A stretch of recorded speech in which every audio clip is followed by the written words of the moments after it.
Neviens nestāstīja, ka patiesība ir cena un reķins vienmēr atnāk vēlāk.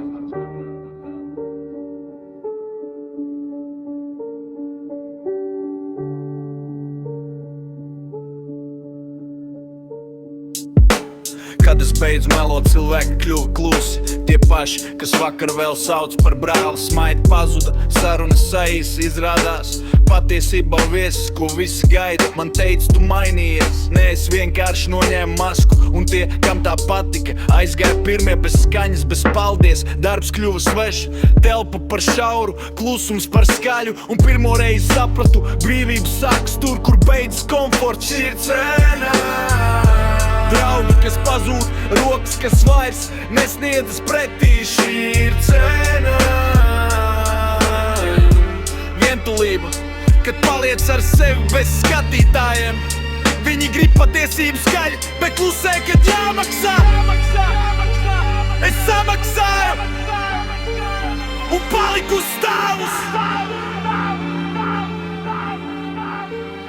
Un paliku stāvus.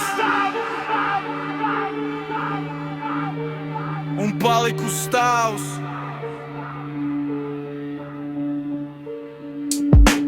Sievietes jūt, ka tu vairs neizliecies, un ne visi grib redzēt īsto seju. Vieglāk ir mīlēt ideju par tevi nekā cilvēku, kurš nestāv uz ceļiem. Nakts iemāca domāt bez trokšņa, kad nav kam piezvanīt, nav kam izlikties. Un tajā klusumā dzims spēks, kas nepazīst aplausu, bet pazīst mieru. Es zaudēju vairāk nekā biju plānojis, bet iemācījos atšķirt vērtīgo no liekā. Ne katrs zaudējums ir mīnus, daži ir atbrīvošana. Šī cena. Draugi, kas pazūd, rokas, kas vairs nesniedzas pretī. Šī ir cena. Vientulība, kad paliec ar sevi bez skatītājiem. Viņi grib patiesību skaļi, bet klusē, kad jāmaksā. Es samaksāju un paliku stāvus.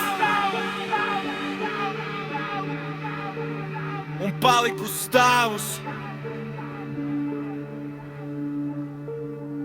Neviens man neatdeva čeku, neviens nepateica, būs sāpīgi. Bet tagad, kad skatos sev acīs, es zinu, neesmu sevi pārdevis. Cena nebija nauda, cena bija ilūzijas, un tas ir dārgi tikai tiem, kas vēl tam tikt.